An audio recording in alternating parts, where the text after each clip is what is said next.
Hello, friends. My name is Pinky Kumari. I welcome you all on my YouTube channel Genesis Political Science. आज हम बात करेंगे political theory के बारे में और आज का टाइटल है टॉपिक है कॉन्सेप्ट ऑफ लॉ। इस टॉपिक को मैंने पार्ट्स में कवर अप किया है। ये इस वीडियो में हम बात करेंगे पार्ट 1 के बारे में। चलिए इस टॉपिक को एक सिंपल और इजी तरीके से समझने की कोशिश करते हैं। इस वीडियो में हम कवर करेंगे जैसे first that is meaning, second famous definition of law by thinkers, third two types of law, fourth nature of law as described by different schools of law, fifth sources of law. Concept of law meaning, सबसे पहले हम इस बात को समझेंगे कि जब हम कहते हैं कॉन्सेप्ट ऑफ लॉ तो इसका क्या अर्थ होता है। Law means a set of rules made by the government. Law का मतलब होता है ये एक सेट ऑफ रूल्स है, अर्थात एक सेट ऑफ नियम है या फिर कानून है जिसे सरकार ने बनाया है, that everyone must follow in a country. जो मतलब ये जो सेट ऑफ रूल है ये सभी के द्वारा फॉलो करना है, मतलब जितने भी लोग हैं इस देश में रहते हैं, इस कंट्री में रहते हैं, सभी को कहीं ना कहीं जो ये लॉ बनाए गए हैं, जो ये रूल्स बने हैं, उनका पालन करना है। It helps to maintain order, protect people's right and punish wrong action. तो कहीं ना कहीं ये जो लॉ बनाए गए हैं ये हमें हेल्प करते हैं, अर्थात मदद करते हैं। किसके लिए? मेंटेन ऑर्डर, ऑर्डर को मेंटेन करना अर्थात व्यवस्था बनाए रखना या फिर शांति बनाए रखना। प्रोटेक्ट पीपल्स राइट मतलब जो लोगों के राइट्स हैं उनको सुरक्षित करना। एंड पनिश रॉन्ग एक्शन या फिर कोई रॉन्ग एक्शन है तो उसे पनिश करना, उसे दंडित करना। तो हम कह सकते हैं these rules are written and are enforce by the court and the police. तो ये जो रूल्स हैं अर्थात ये जो नियम है ये कहीं ना कहीं लिखे गए हैं और इसे लागू किया गया है कोर्ट के द्वारा। कोर्ट को क्या कहते हैं? कोर्ट को हम कहते हैं दैट इज अदालत। एंड पुलिस के द्वारा इसे लागू किया गया है। अब इसे हम एग्जाम्पल के द्वारा समझते हैं। First, if someone steals something the law says it is a crime. अगर कोई चीज अगर कोई चोरी करता है तो कानून कहता है कि ये एक क्राइम है, अर्थात ये एक अपराध है। The police can arrest the thief. Second point, the police can arrest the thief and the court can punish them. जो पुलिस होती है वो थीफ, जो चोरी करने वाला होता है उसे क्या करता है? उसे वो अरेस्ट कर लेते हैं, अर्थात उसे हिरासत में ले लेते हैं। And the court can punish them, और जो कोर्ट होता है उसे क्या करता है? पनिश करता है। Third, this ensures that people feel safe. तो कहीं ना कहीं ये जो लॉ बनाए जाते हैं इस बात को इंश्योर करते हैं कि जो लोग हैं वो महसूस करें कि वो सुरक्षित हैं। And there is justice in the society, और कहीं ना कहीं सोसाइटी में क्या है? जस्टिस है, अर्थात समाज में न्याय है। Famous definition of law by thinkers. First, John Austin. John Austin कहते हैं law is the command of the sovereign back by the threat of punishment. चलिए इसके मीनिंग को समझते हैं। Law is an order given by the government that is ruler. तो law क्या है? एक ऑर्डर है, अर्थात एक आदेश है जिसे सरकार ने दिया है। And if people don't follow it, और अगर लोग उसका पालन नहीं करते दे विल बी पनिश, तो उनको दंडित किया जाएगा। एग्जाम्पल समझते हैं। If the government makes a rule that theft is a crime. अगर सरकार कोई नियम बनाती है कि चोरी जो है वो एक अपराध है, than anyone who steel will be punish.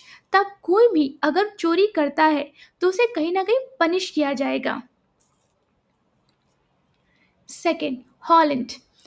Law is law is a general rule of external human action enforced by a sovereign political authority। चलिए ये जो डेफिनेशन लॉ के बारे में दिया गया है होलैंड के द्वारा उसे हम समझने की कोशिश करते हैं। Law is a rule for how people should act. Law जो है वो एक नियम है जो बताता है कि how the people should act, अर्थात लोगों का व्यवहार कैसा होना चाहिए या लोगों को व्यवहार कैसा करना चाहिए। Made and enforce by the government. जो ये है ना ये गवर्नमेंट के द्वारा बनाया जाता है, ये जो रूल बनाए जाते हैं और लागू किए जाते हैं। एग्जाम्पल समझते हैं। Traffic laws control how we drive on roads. तो जो ट्रैफिक लॉज होते हैं अर्थात जो यातायात के नियम होते हैं वो क्या करते हैं? Traffic laws control how we drive on roads, तो वो हमें कहीं ना कहीं कंट्रोल करते हैं कि हम रोड्स पे कैसे ड्राइव करते हैं। Like stopping eight red lights, तो कहीं ना कहीं ये जो ट्रैफिक लॉस होते हैं बताते हैं कि अगर रेड लाइट है तो हमें क्या करना है, रुक जाना है। अब हम समझते हैं third, that is the Salmond. Salmond law के बारे में क्या कहते हैं? Law is the body of principle recognize and applied by the state in the administration of justice. चलिए इसका अर्थ क्या है उसे समझते हैं।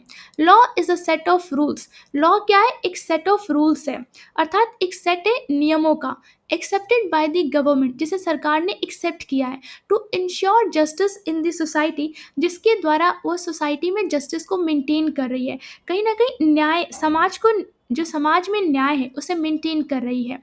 एग्जाम्पल से समझते हैं। Law loss protect the rights of the people. जो भी कानून या नियम बनाए जाते हैं वो क्या करते हैं, जो लोगों के राइट्स होते हैं उनको प्रोटेक्ट करते हैं।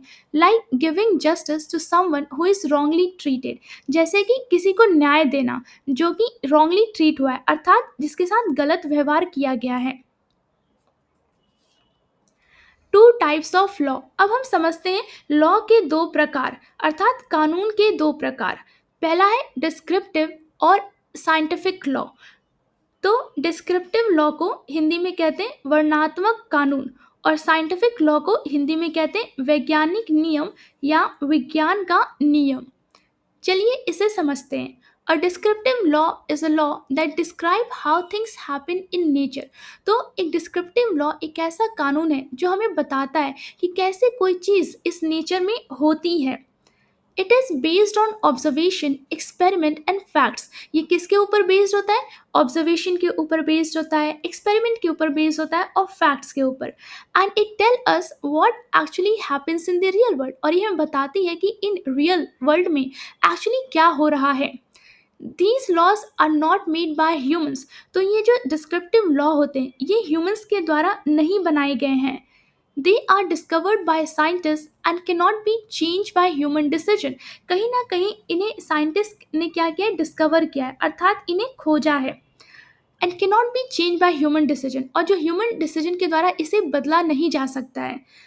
एग्जाम्पल समझते हैं। Law of gravity, objects fall toward the earth because of gravitational force. इसका मतलब होता है वस्तुएं पृथ्वी की ओर गिरती हैं गुरुत्वाकर्षण बल के कारण। नो वन कैन चेंज और break this law, it always work in nature.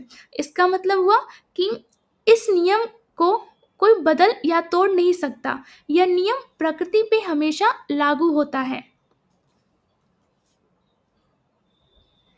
Second, prescriptive और स्टिपुलेटिव लॉ। इसको हिंदी में कहते हैं, प्रिस्क्रिप्टिव लॉ को हिंदी में कहते हैं विधायक कानून या अध्यादेशात्मक कानून, और स्टिपुलेटिव लॉ को हिंदी में कहते हैं नियमबद्ध कानून। A prescriptive law is a law that tells people what they should do और शुड नॉट डू। तो एक प्रिस्क्रिप्टिव लॉ एक ऐसा कानून है जो लोगों को बताता है कि उन्हें क्या करना चाहिए और क्या नहीं करना चाहिए। It is made by human authorities like the government. तो ये जो प्रिस्क्रिप्टिव लॉज होते हैं ये कहीं ना कहीं ह्यूमन अथॉरिटीज़ के द्वारा बनाए गए हैं। ह्यूमन अथॉरिटीज़ को हिंदी में कहते हैं मानव अधिकारी के द्वारा बनाए गए हैं, जैसे कि गवर्नमेंट हो गई अर्थात सरकार हो गई। And people are expected to follow it, तो कहीं ना कहीं हम ये एक्सपेक्ट करते हैं कि लोग इसे फॉलो करेंगे, इसका पालन करेंगे। These laws prescribe rules for society. तो ये जो प्रिस्क्रिप्टिव लॉज हैं ये कहीं ना कहीं क्या करते हैं, ये प्रिस्क्राइब करते हैं रूल्स फॉर दी सोसाइटी, मतलब समाज के लिए नियम निर्धारित करते हैं। And if someone breaks them they may be punish, और अगर इसका कोई मतलब उल्लंघन करता है तो उन्हें क्या किया जा सकता है, उन्हें पनिश किया जा सकता है, ओके, उन्हें दंडित किया जा सकता है। अब इसे हम एग्जाम्पल के द्वारा समझते हैं। ट्रैफिक रूल मतलब यातायात के जो नियम होते हैं। Do not drive above the speed limit, मतलब एक पर्टिकुलर स्पीड लिमिट होती है, आपको उसके ऊपर ड्राइव नहीं करना है। This law is made by the government, ये जो लॉ है ये सरकार ने बनाया है to ensure safety and people can be fined if they break it. तो अगर आप इस नियम को फॉलो करेंगे तो कहीं ना कहीं आप सुरक्षित रहेंगे। तो इस सुरक्षित को मेंटेन करने के लिए कहीं ना कहीं सरकार ने इस नियम को बनाया है। And people can fined if they break it, और लोगों को इसका जुर्माना देना पड़ेगा अगर इस लॉ को वो ब्रेक करते हैं तो। Nature of law as describe by different school of law. अब हम बात करते हैं नेचर ऑफ लॉ के बारे में, अर्थात कानून की प्रकृति के बारे में। डिफरेंट स्कूल के द्वारा वो इसके बारे में क्या कहते हैं। पहले हम बात करेंगे नेचुरल लॉ स्कूल के बारे में। नेचुरल लॉ स्कूल को हिंदी में कहते हैं प्राकृतिक कानून स्कूल या फिर प्राकृतिक विधि विचारधारा। Natural law school says that law comes from nature, morality and reason। तो नेचुरल लॉ स्कूल कहता है कि जो कानून है वो कहाँ से आता है, वो नेचर, मोरालिटी और रीजन से आता है, अर्थात प्रकृति, नैतिकता और तर्क इस पे बेस्ड होता है। It believes there are universal laws that are always right. तो जो नेचुरल लॉ स्कूल है वो इस बात में विश्वास करता है कि यहाँ पे कुछ यूनिवर्सल लॉज हैं, अर्थात कुछ सार्वभौमिक कानून हैं, दैट आर ऑलवेज राइट, जो हमेशा सही होते हैं एंड जस्ट होते हैं, दैट इज सही और न्याय संगत होते हैं। नो मैटर द टाइम और प्लेस, इससे कोई फर्क नहीं पड़ता कि क्या समय हो रहा है या कौन सी जगह है। According to this law if a man made law goes against moral laws. तो नेचुरल लॉ स्कूल के अकॉर्डिंग ये कहता है कि if a man made law goes against moral values, अगर कोई मैन मेड लॉज है अर्थात मानव मानव निर्मित कोई कानून है और वो क्या करता है, मोरल वैल्यूज के अगेंस्ट है, अर्थात वो नैतिक कानून के विरुद्ध है या उसके खिलाफ है, it is not a true law. तो कहीं ना कहीं वो एक सच्चा कानून नहीं है। अब इसे एग्जाम्पल के द्वारा समझते हैं। If a law allow slavery, अगर कोई कानून है जो गुलामी को अलाउ करता है, natural law thinkers would say, तो जो नेचुरल लॉ के थिंकर्स होंगे वो कहेंगे it is not a valid law, कि ये कोई वैध कानून नहीं है, because it goes against human rights and natural justice, क्योंकि ये मानवाधिकार और प्राकृतिक न्याय के अगेंस्ट है। अब इनके मेन थिंकर्स के बारे में समझते हैं। मेन थिंकर्स को एक्सपोनेंट भी कहते हैं, तो इसमें आते हैं Thomas Aquinas and second name is John Locke. अब हम समझते हैं एनालिटिकल ज्यूरिस्प्रूडेंस के बारे में। एनालिटिकल ज्यूरिस्प्रूडेंस, इसको हिंदी में कहते हैं विश्लेषणात्मक न्याय शास्त्र। Analytical jurisprudence says that law is the command of a sovereign, that is ruler or government। तो एनालिटिकल jurisprudence कहता है कि जो कानून होते हैं वो कमांड ऑफ सोवरेन है, अर्थात संप्रभु का आदेश है, and it must be obeyed, इसका इसलिए हमें इसे कहीं ना कहीं फॉलो करना चाहिए, इसका सम्मान करना चाहिए। It focuses only on the structure and meaning of law as it is. तो जो एनालिटिकल ज्यूरिस्प्रूडेंस है वो किसके ऊपर फोकस करता है, वो स्ट्रक्चर के ऊपर फोकस करता है, अर्थात जो संरचना होती है या फिर जो ढांचा होता है या जो बनावट होती है लॉ की, और उसकी मीनिंग अर्थात अर्थ, जो लॉ का जो अर्थ है उसके ऊपर फोकस करता है। Not whether it is good और बैड, वो इसकी बात नहीं करता कि ये लॉ अच्छा है या बुरा है। This school separate law from morality. तो कहीं ना कहीं ये जो एनालिटिकल ज्यूरिस्प्रूडेंस है, ओके, ये जो स्कूल है ये सेपरेट करता है लॉ को मोरालिटी से, ओके, दैट इज मोरालिटी नैतिकता से सेपरेट करता है। अब इसे एग्जाम्पल के द्वारा समझते हैं। Even if a law seem unfair, अगर कोई लॉ है और वो अनफेयर अर्थात वो गलत दिखता है, it is still a law, तभी तो वो एक लॉ ही है, तभी तो वो एक कानून है, as long as it is made by the authority and is enforce, जब तक ये किसी अथॉरिटी का मतलब प्राधिकारी के द्वारा बनाया गया है और लागू किया गया है। Like tax laws that me feel harsh, जो टैक्स लॉज होते हैं ऐसा महसूस किया जा सकता है कि वो हार्श होते हैं, मतलब वो कड़े होते हैं या कठोर होते हैं, बट आर स्टिल लीगल, तभी लेकिन तभी भी वो क्या होते हैं, लीगल होते हैं, अर्थात वो वैध होते हैं। मेन थिंकर्स है एनालिटिकल ज्यूरिस्प्रूडेंस के, that is John Austin and second name is Jeremy Bentham. अब हम समझते हैं हिस्टोरिकल ज्यूरिस्प्रूडेंस। हिस्टोरिकल ज्यूरिस्प्रूडेंस को हिंदी में कहते हैं ऐतिहासिक न्याय शास्त्र। Historical school says that law develop slowly over time. तो हिस्टोरिकल स्कूल कहता है कि जो कानून होते हैं वो धीरे धीरे समय के साथ डेवलप होते हैं, बनते हैं, based on custom, tradition and culture of the people. तो ये किसके ऊपर बेस्ड होते हैं, जो लोगों के कल्चर होते हैं, जो कस्टम होते हैं और जो ट्रेडिशंस होते हैं। It believes that law is not made suddenly but grows with the society. तो हिस्टोरिकल ज्यूरिस्प्रूडेंस इस बात में विश्वास करता है कि जो भी कानून होते हैं वो अचानक से नहीं बनते हैं, वो धीरे धीरे बनते हैं, जैसे जैसे सोसाइटी, जो समाज ग्रो करता है वो वैसे वैसे वो जो लॉ होते हैं, कानून होते हैं वो भी डेवलप होते हैं, वो भी ग्रो करते हैं। अब इसे हम एग्जाम्पल के द्वारा समझते हैं। लॉज रिलेटेड टू मैरिज और property in India have change slowly. तो जो भी कानून थे मैरिज से रिलेटेड या फिर प्रॉपर्टी से रिलेटेड रिलेटेड भारत में, वो क्या है, धीरे धीरे बदले गए हैं, उसमें कुछ बदलाव किए गए हैं ओवर सेंचुरीज। मतलब जैसे जैसे मतलब टाइम बीता है उसके अकॉर्डिंग, मतलब कि सेंचुरी क्या कह सकते हैं, बहुत सदियों से या शतक टाइम लग गए बदलने में। Based on cultural practices, okay, तो कल्चरल प्रैक्टिसेस को बेस्ड ये मतलब बदलते रहते हैं। मेन थिंकर्स कौन है हिस्टोरिकल ज्यूरिस्प्रूडेंस के, जिसमें आते हैं फ्राइडेड सविंगी, second name is sir Henry Maine. अब हम बात करते हैं fourth, that is sociological jurisprudence के बारे में। सोशियोलॉजिकल ज्यूरिस्प्रूडेंस को हिंदी में कहते हैं समाज शास्त्रीय न्याय शास्त्र। Sociological school says that law should be used to improve the society and solve social problem। तो सोशियोलॉजिकल स्कूल कहता है कि जो भी नियम होते हैं, जो भी कानून होते हैं, वो बनाए जाते हैं, law should be use to improve society, कि लॉ का इस्तेमाल किया जाता है, इन कानून का इस्तेमाल किया जाता है सोसाइटी समाज को इम्प्रूव करने में और बेहतर बनाने में, एंड सॉल्व सोशल प्रॉब्लम, और जो भी समाज के समस्याएं हैं उनका सोल्यूशन फाइंड आउट करना, उनका हल ढूंढना।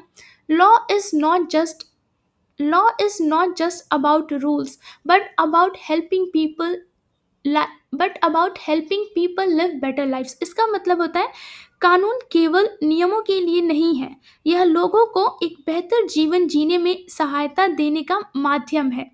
It connects law with social needs and welfare. तो जो सोशियोलॉजिकल ज्यूरिस्प्रूडेंस है वो कहता है कि जो लॉ है वो कहीं ना कहीं कनेक्ट करता है किसे, it connect law with social needs and welfare, जो भी सामाजिक आवश्यकताएं हैं और कल्याण है उनके साथ। एग्जाम्पल समझते हैं। Laws made to stop child labor or protect the environment are example of using law for social good। कि कुछ कानून लॉ बनाए गए हैं जिससे रोका जा सके चाइल्ड लेबर को। चाइल्ड लेबर को क्या कह सकते हैं, बाल श्रम कह सकते हैं या फिर बाल मजदूर कह सकते हैं। या फिर कुछ लॉ बनाए गए जिसके द्वारा जो पर्यावरण है उसको सुरक्षित किया जा सके, उसको प्रोटेक्ट किया जा सके। ये कहीं ना कहीं एग्जाम्पल है of using law for social good, कि हम समाज के अच्छे के लिए इन कानून का इस्तेमाल करें, ये हमें बताते हैं। इनके मेन थिंकर्स कौन है या एक्सपोनेंट्स कौन है, रॉस्कोई, पाउंड एंड दुगुइथ। अब हम समझते हैं सोर्सेस ऑफ लॉ, कि लॉ के क्या क्या सोर्सेस हैं। Sources of law means the different ways through which laws are made और डेवलप। सोर्सेस ऑफ लॉ का मतलब होता है वो डिफरेंट तरीके जो हमें बताते हैं कि जो लॉज हैं वो कैसे बने इन अ सोसाइटी, सोसाइटी में वो कैसे बनाए गए हैं, कैसे वो डेवलप हुए हैं। These can be old custom, religious rule, decision of the court, written laws by the government and ideas of justice. तो ये जो सोर्सेस ऑफ लॉ हैं ये क्या हो सकते हैं, ये ओल्ड कस्टम भी हो सकते हैं, कस्टम को रिवाज कहते हैं। रिलीजियस रूल्स भी हो सकते हैं, मतलब धार्मिक रूल्स भी हो सकते हैं। कोर्ट के नियम भी हो सकते हैं, मतलब कोर्ट के जो डिसीजन है वो भी हो सकते हैं। Written laws by the government, या फिर सरकार के द्वारा कोई लिखा हुआ कानून हो। And the ideas of justice, these sources help in forming and understanding laws। तो कहीं ना कहीं ये सोर्सेस हमें हेल्प करते हैं समझने में कि कैसे लॉ बना या फिर लॉ को कैसे समझा जाए, दैट पीपल फॉलो, जो कि लोगों को फॉलो करना है, उसका पालन करना है। अब हम एक एक करके सोर्सेस ऑफ लॉ को पढ़ते हैं। पहला है कस्टम। कस्टम को हम कहते हैं रिवाज। Custom means a traditional practice or habit that people have been following for a long time। Custom का मतलब होता है ये एक ट्रेडिशनल प्रैक्टिस है या हैबिट है। हैबिट का मतलब ये एक आदत है जो लोग क्या कर रहे हैं, फॉलो कर रहे हैं फ्रॉम अ लॉन्ग टाइम, एक बहुत लंबे समय से वो कस्टम चला आ रहा है। when many people follow a custom over years, जब बहुत सारे लोग एक कस्टम को फॉलो करते हैं ओवर द टाइम, ओके, बहुत सालों, मतलब वो सालों से प्रैक्टिस किया जा रहा है, and it is accepted by society, और जब उसे सोसाइटी एक्सेप्ट कर लेती है उस कस्टम को, it can become a source of law. तो हम कह सकते हैं कि वो एक सोर्स ऑफ लॉ बन जाता है। एग्जाम्पल समझते हैं। The custom of property being pass to the elder son. तो जो कस्टम ऑफ प्रॉपर्टी है, जो संपत्ति का रिवाज है, okay, being pass to the elder son, okay, जो कि पास कर दिया जाता है, जैसे कि फादर के बाद जो घर का जो सबसे एल्डेस्ट सन होता है, जो बड़ा बेटा होता है, उसको पास ऑन कर दिया जाता है। इन सम कम्युनिटीज, कुछ कम्युनिटीज में वॉज फॉलोड फॉर जनरेशन, ये जो कस्टम है ये बहुत सालों तक चला, बहुत जनरेशन में फॉलो किया गया, and was treated like a law. तो इसलिए क्या किया जाएगा, इसे एक लॉ के रूप में समझा जाने लगा, उसे एक लॉ के जैसा ट्रीट किया जाने लगा। रिलीजन, रिलीजन कहते हैं धर्म। Religious laws are those that come from holy books and religious teachings. तो रिलीजियस लॉज अर्थात जो धार्मिक जो कानून होते हैं वो क्या होते हैं, are those that come from, वो कहाँ से आते हैं, वो होली बुक्स और रिलीजियस टीचिंग से आते हैं। दैट इज, होली बुक को कहते हैं पवित्र पुस्तकें या फिर आप इसे धर्म ग्रंथ कह सकते हैं, और रिलीजियस टीचिंग को कहते हैं धार्मिक शिक्षाएं। In earlier times many societies follow religious rule as legal rules. तो पहले के समय में बहुत सारी जो सोसाइटी थी वो जो रिलीजियस रूल्स होते थे या फिर जो उसे कैसे फॉलो करते थे, उसे एक वो लीगल रूल्स के रूप में फॉलो करते थे। Even today in matters like marriage and inheritance religious laws are use in many countries. Even आज के समय में देखा जाए तो कुछ मैटर्स हैं जैसे कि मैरिज से रिलेटेड या फिर इनहेरिटेंस से रिलेटेड, वहाँ पे religious laws are use in many countries. तो वहाँ पे आज भी जो रिलीजियस लॉज होते हैं उनको फॉलो किया जाता है बहुत सारे देशों में। अब इसे एग्जाम्पल समझते हैं। In India Hindu marriage act and Muslim personal law are based on religious principle. तो भारत में जो हिंदू मैरिज एक्ट है या फिर जो मुस्लिम पर्सनल लॉ है वो किसके ऊपर बेस्ड है, वो रिलीजियस प्रिंसिपल के ऊपर बेस्ड है, अर्थात धार्मिक सिद्धांत के ऊपर बेस्ड है। अब हम समझते हैं third, that is scientific commentaries. Scientific commentaries को हिंदी में कहते हैं वैज्ञानिक टिप्पणियाँ। These are explanation or writings by legal scholars and expert। तो जो साइंटिफिक कमेंट्रीज होती हैं ये कहीं ना कहीं एक्सप्लेनेशन और राइटिंग्स हैं, अर्थात स्पष्टीकरण या लेख हैं किसके, जो लीगल स्कॉलर्स हैं या जो एक्सपर्ट हैं उनके। Though they are not actual laws, okay, ऐसा माना जाता है कि वो एक्चुअल में लॉस नहीं है। जजेस and law makers sometime use this writing, लेकिन जो जजेस होते हैं या फिर जो लॉ मेकर्स होते हैं, ओके, जो लॉ को बनाते हैं वो कहीं ना कहीं इन राइटिंग्स का यूज करते हैं to understand the meaning of law better, जिससे कि वो जो कानून है उसे उसका जो अर्थ है वो और अच्छे से समझ सकें। अब इसे एग्जाम्पल के द्वारा समझते हैं। अ जज may refer to the writing of jurist Salmond और ऑस्टिन। एक जज है जो कि कोई केस की सुनवाई वो सुन रहा है, तो उस समय क्या वो रेफर कर सकता है, जो एक राइटिंग को रेफर कर सकता है जो कि लिखा गया है जूरिस्ट सैलमन और ऑस्टिन के द्वारा to understand legal terms. Okay, तो जो भी केस के जो लीगल टर्म्स है उनको समझने के लिए तो जो जज है वो केस के दौरान इन राइटिंग्स को फॉलो कर सकता है, उन्हें रेफर कर सकता है। अब हम समझते हैं fourth, that is adjudication. Adjudication को हिंदी में क्या क्या इनको कहते हैं, न्यायिक निर्णय या फिर कहते हैं अधिनिर्णय। Adjudication means the decision given by the जजेस इन कोर्ट। एजुडिकेशन का मतलब होता है वो सारे फैसले, वो सारे डिसीजन जो जज ने दिए हैं कोर्ट में, अदालत में। When courts give a judgment, especially in important cases, जब जो कोर्ट है वो जजमेंट देता है खास करके बहुत सारे इंपॉर्टेंट केसेस में, तब these decision become a reference, तब ये जो डिसीजन होते हैं वो एक रेफरेंस बन जाते हैं, अर्थात वो एक रेफरेंस का मतलब संदर्भ होता है फॉर फ्यूचर केसेस। मतलब कि मान लीजिए कोई फ्यूचर में केस है उसमें कोई प्रॉब्लम आ जाता है तो वो इस पुराने वाले केस को फॉलो कर सकते हैं। This is called judgement law और केस लॉ। तो इसको क्या कहा जाता है, जजेस के द्वारा जो लॉ बनाया गया है या फिर केस के दौरान जो लॉ बन गया है। अब इसे एग्जाम्पल के द्वारा समझते हैं। In India the Supreme Court decision on right to privacy became law for all citizen. Bharat में जो सुप्रीम कोर्ट ने डिसीजन लिया था राइट टू प्राइवेसी को लेके, वो एक कानून बन गया सभी के लिए, जितने भी सिटीजन है उनके लिए। अब हम समझते हैं fifth, that is equity. Equity means fairness and justice. Equity का मतलब होता है fairness and justice, that is fairness का मतलब होता है निष्पक्षता और जस्टिस का मतलब होता है न्याय संगतता।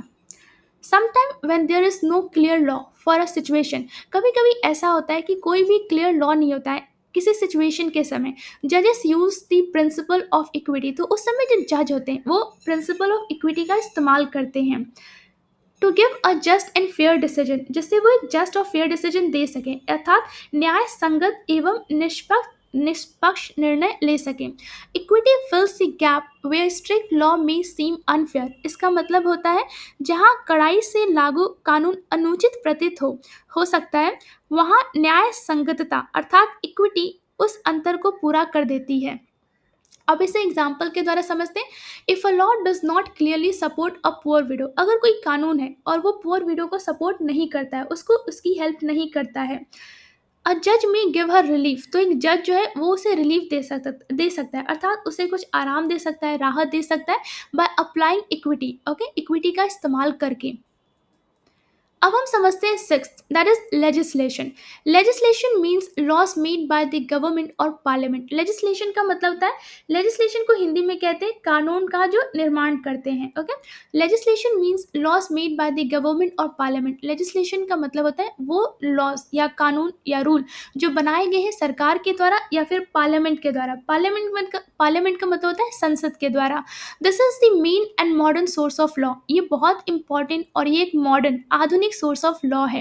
These are written laws that everyone must follow. तो ये रिटन लॉज होते हैं जो सभी को फॉलो करना है, सभी को इसका पालन करना है।